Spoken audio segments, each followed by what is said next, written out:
આદમી પાર્ટીના કાર્યકર્તાઓ અને આમ આદમી પાર્ટીના નેતાઓએ એક જ દિવસમાં ભગવાન બિરસા મુંડાજીનું સ્ટેચ્યુ પણ હટાવી દીધું।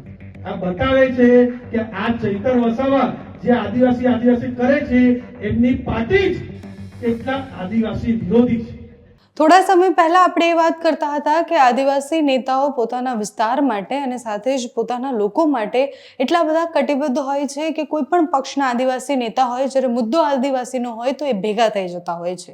પણ અત્યારે આદિવાસી નેતાઓ એકબીજા ઉપર પ્રહાર કરવાથી વધારે કશું જ નથી કરી રહ્યા।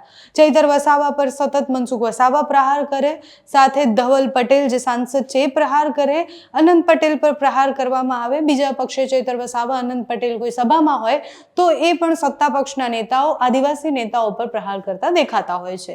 એટલે આ પક્ષાપક્ષીના ચક્કરમાં જે વાત કરવામાં આવે છે એમાં સૌથી પહેલા એ જ વાત કરવામાં આવે કે આદિવાસીને ગુમરાહ કરવાનો પ્રયાસ કરવામાં આવી રહ્યો છે। જ્યારે સત્તા પક્ષના નેતા એટલે કે એ ધવલ પટેલ હોય કે પછી મનસુખ વસાવા કહી રહ્યા છે તો પછી આદિવાસીને કોણ ગુમરાહ કરી રહ્યું છે એનું નામ પણ આપો। એ સતત એવું કહી રહ્યા છે કે ચૈતર વસાવા, અનંત પટેલ જેવા વિપક્ષના નેતાઓ આદિવાસીને ગુમરાહ કરી રહ્યા છે, તો આદિવાસીના પ્રશ્ન જે છે એ પણ તો સમજવા પડશે। ડાંગમાં એક કાર્યક્રમ હતો અને ડાંગમાં ગણપત વસાવાના અભિવાદનના કાર્યક્રમમાં સાંસદ ધવલ પટેલ ત્યાં હતા। સાંસદ ધવલ પટેલે જ્યારે પોતાનું ભાષણ આપ્યું એટલે ફરી એકવાર એમણે ચૈતર વસાવા અને અનંત પટેલને ટુકડી ગેંગ કહી અને કે એ બંને તો ભેગા જ છે। આમ આદમી પાર્ટી બિરસા મુંડાની પ્રતિમા નહોતી રાખવા દેતી અને ચૈતર વસાવા ભલે આદિવાસીઓની વાત કરતા હોય પણ એમનો પક્ષ જ આદિવાસીના વિરોધનો પક્ષ છે એવી વાત એમણે જાહેર મંચ પરથી કરી। સાથે જ એમણે એવું કહ્યું કે અનંત પટેલ અહીંયાથી નજીક જ છે એટલે વાંસદાના ધારાસભ્ય છે, ડાંગમાં ઉભા રહીને બોલી રહ્યા હતા અને કહી રહ્યા હતા કે અનંત પટેલ જે અહીંયાથી નજીક જ છે એ અનંત પટેલ પણ માત્ર આદિવાસીઓને ગેરમાર્ગે દોરી રહ્યા છે। ચૈતર વસાવા અને અનંત પટેલ ભેગા મળી અને સરકાર જે આદિવાસીઓ માટે કરી રહી છે એ જોયા વગર આદિવાસીઓને ખોટી દિશા તરફ લઈ રહ્યા છે। તો ડાંગના એ કાર્યક્રમ દરમિયાન ધવલ પટેલ શું કહી રહ્યા છે તે સાંભળો। આટલા આદિવાસીઓ લોકોની, કરોડો લોકોની આસ્થા છે। આપણે દરેક જગ્યા ભગવાન બિરસા મુંડાજીની પૂજા કરીએ છીએ, ભગવાન બિરસા મુંડાજીની મૂર્તિ લગાડીએ છીએ। ત્યારે 2024માં જાન્યુઆરીમાં જ્યારે દિલ્હીમાં આમ આદમી પાર્ટીની સરકાર હતી અને ત્યાં આદિવાસી લોકોએ ભગવાન બિરસા મુંડાજીનું સ્ટેચ્યુ લગાડ્યું તો આમ આદમી પાર્ટીના કાર્યકર્તાઓ અને આમ આદમી પાર્ટીના નેતાઓએ એક જ દિવસમાં ભગવાન બિરસા મુંડાજીનું સ્ટેચ્યુ પણ હટાવી દીધું। આ બતાવે છે કે આ ચૈતર વસાવા જે આદિવાસી કરે છે એમની પાર્ટી જ કેટલા આદિવાસી વિરોધી છે।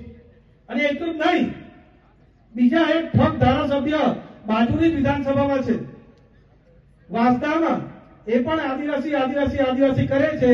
એમણે પણ જ્યારે રાષ્ટ્રપતિની ચૂંટણી હતી ત્યારે આદિવાસી રાષ્ટ્રપતિના વિરુદ્ધ વોટ કરવાનું કામ આ વાંસદાના ઠગ ધારાસભ્યએ ત્યારે એમણે કર્યું હતું।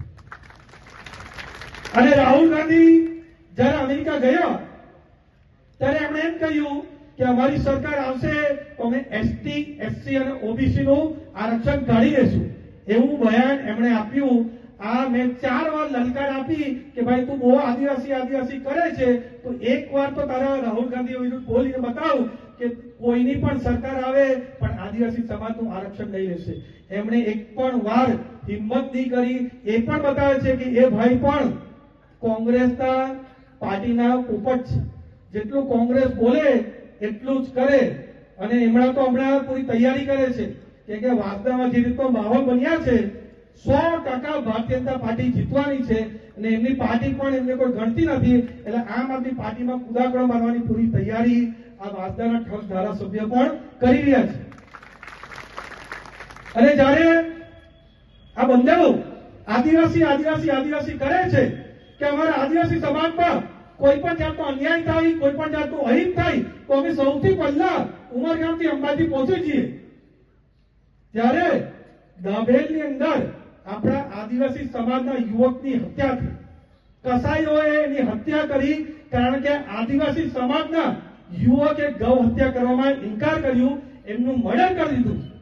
ત્યારે અમે પોતે બધા જ અમારા ભારતીય જનતા પાર્ટીના કાર્યકર્તા, હું પોતે પણ અંતિમ યાત્રામાં સામેલ થયો અને કાન પણ આપી અને પૂરો ન્યાય આપવાનું કામ અમારી ભારતીય જનતા પાર્ટીની સરકારે કર્યું। અને હું નરેશભાઈની પણ તારીફ કરવા માંગુ છું। નરેશભાઈએ આદિજાતિ મંત્રી તરીકે ડાયરેક્ટ કોઈ પણ જાતના આ જેવી રીતના કોંગ્રેસ વાળા ફાકા ફોજદારી કરે છે, આમ આદમી પાર્ટી વાળા ફાકા ફોજદારી કરે છે, નરેશભાઈ પોતાનું કામ કરીને ડાયરેક્ટ ડીબીટી ના માધ્યમથી એ મહિલા પીડિતના ખાતામાં પૈસા આવી ગયા, એ કામ આપણા નરેશભાઈ કર્યું, એમના માટે પણ ખૂબ ખૂબ તાળીઓ કાઢીને આપણે સ્વાગત કરીએ. એ કામનું કામ આપણે કરીએ. પણ જે ચૈતર વસાવા અને વાર્તાના ધારાસભ્ય આદિવાસી કરે છે, એ ત્યાં જ્યારે કસાએ એમની હત્યા કરી ત્યાં નહીં ગયા.